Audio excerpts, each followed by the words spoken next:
Hello, everybody. This is Laura Susan Johnson. How y'all doing with this coronavirus thing? I'm doing, as far as I know, I'm doing fine. Um, I'm back to my laptop camera because my cell phone died a few months ago, and then I was using another camera, and now my computer is going bonkers. Maybe it's dying of old age, I don't know. But I've had this laptop since 2012. Um, I've got this on less quality movement, more quality color. So I'm going to do a veritable blitzkrieg of reviews. I'm going to do as many as I can today alone.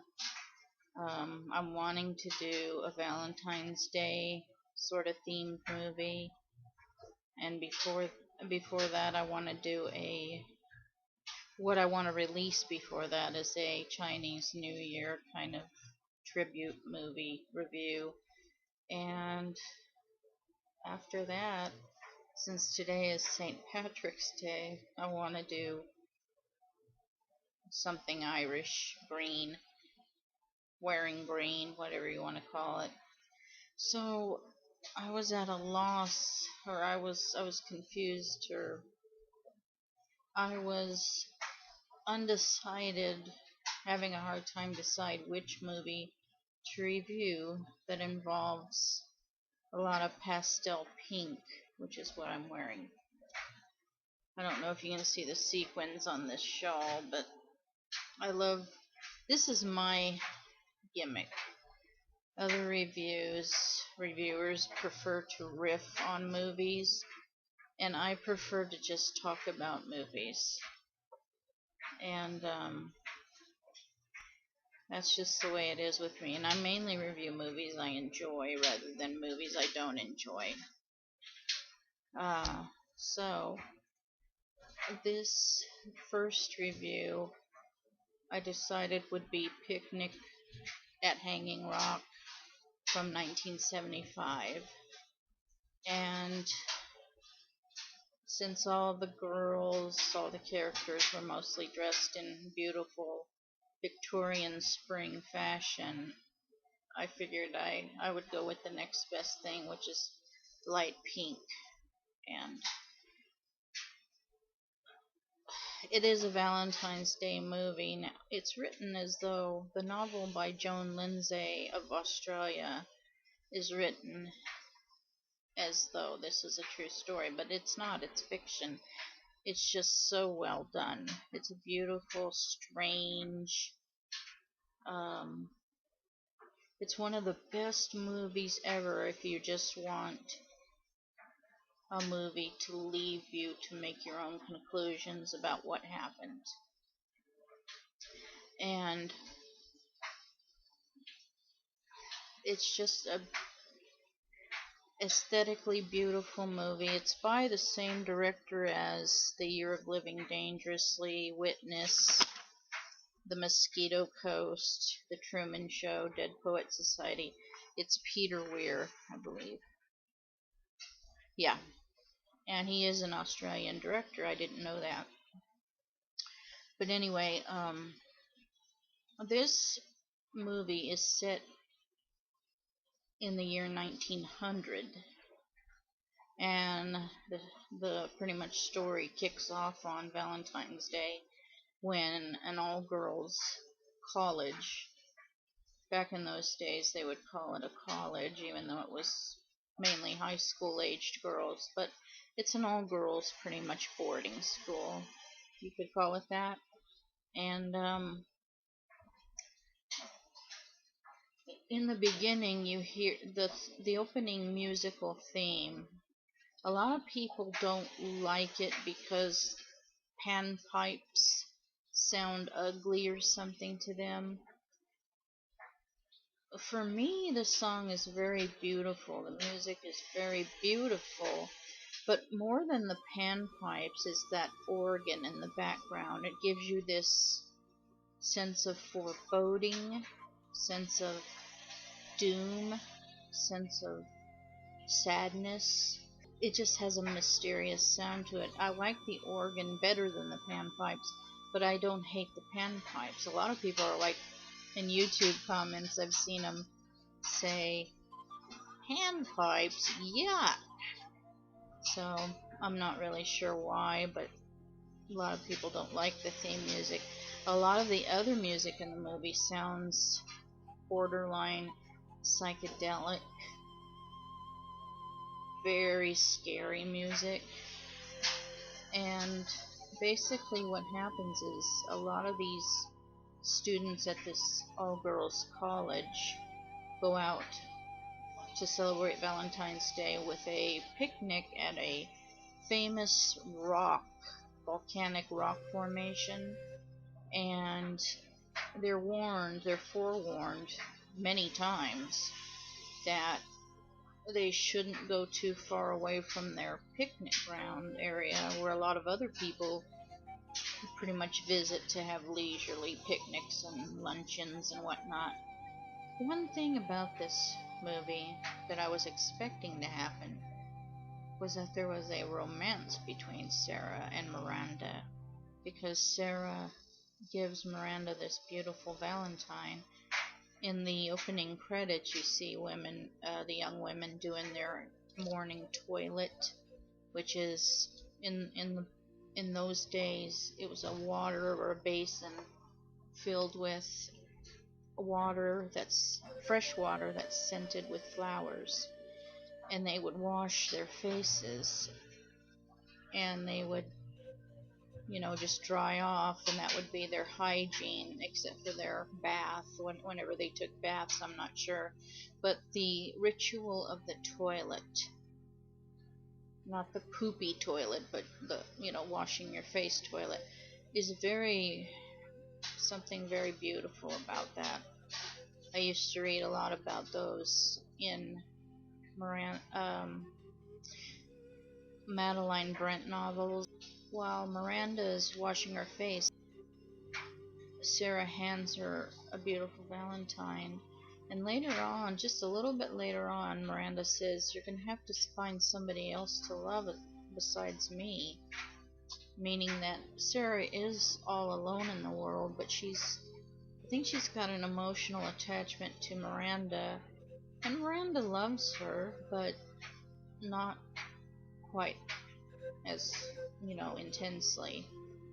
I don't think it's a lesbian thing. I think that I was expecting more of a relationship, but it was all too brief, and that was a little bit disappointing to me, because I saw this connection between them, and I just really felt that it would go somewhere, but instead all the girls except for Sarah are invited to this picnic at the volcanic rock, and they're warned about poisonous ants, poisonous snakes, and other dangers, and for some reason Miranda and three other girls, whose names I will figure out before I release this review, they ask their teachers, their chaperones, one of them's a French lady, and the other one's just, I don't know what part she plays, if she's the assistant